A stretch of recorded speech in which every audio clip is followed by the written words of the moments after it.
اور بعض آدمی ایسے ہے کہ اللہ تعالیٰ کے بارے میں یعنی اس کے ذات اور صفات میں بے جانے بوجھے جھگڑا کرتے، اللہ کی ذات کیا ہے، اللہ کیا ہے، یہ بات کو نہیں معلوم ہوتے ہوئے انجانے میں جھگڑا کرتے ہیں، اور شیطان سرکشی کے پیچھے ہو لیتے ہیں۔ یہ شیطان ہے، یہ تمہارا دشمن ہے، اس سے تمہیں دشمنی رکھو۔ اللہ تعالیٰ نے کیا بولے؟ یہ شیطان ہے، یہ تمہارا دشمن ہے، اس کے ساتھ دشمنی رکھو۔ اس کے ساتھ دوستی رکھنے سے کیا ہو گیا؟ آدم علیہ السلام حوا کو جنت کو چھوڑ کر دنیا میں آنا پڑا۔ آج ہم اس شیطان کا دوستی کرو گے تو کیا ہوگا؟ جنت میں جانے سے یہ آڑا بنے گا، جہنم کی طرف کھینچ کر لے جائے گا۔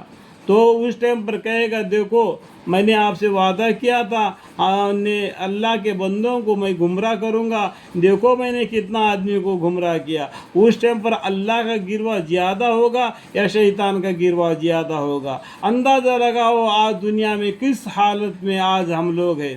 کیا قرآن بتلائے راستے پر کیا ہم چل رہے ہیں؟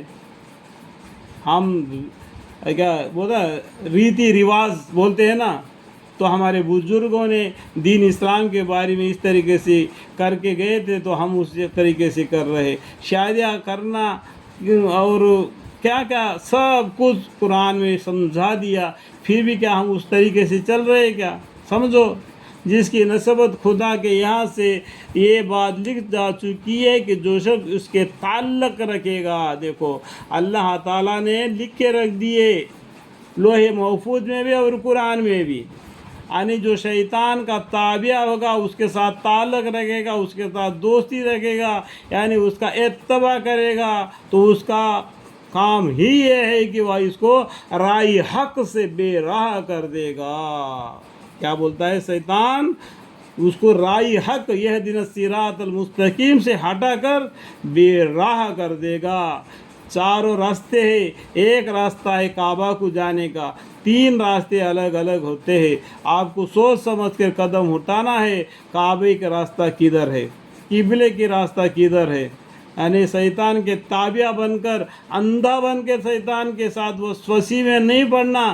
مانگنا ہے تو اللہ سے مانگنا، ہاں ٹھیک ہے، یہ شیطان کے وسواسوں سے پڑھ کر دنیا میں نہیں پھسلنا پیر۔ تو قرآن میں لکھا ہوا ہے، آپ قرآن کو پڑھو گے تبھی تو سمجھ آئے گا نا، شیطانی حرکتوں سے بات آنے کی، ٹھیک ہے، بے راہ کر دے گا اور اس کو عذاب دوزخ کا راستہ دکھلا دے گا۔ کیا بولتے ہیں اللہ تعالیٰ؟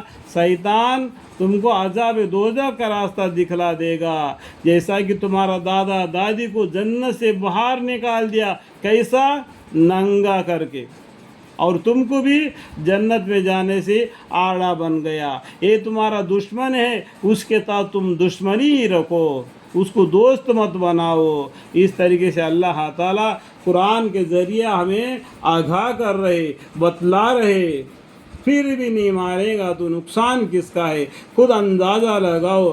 اللہ تعالیٰ ہم کو سمجھنے کی توفیق عطا فرمائے، آمین۔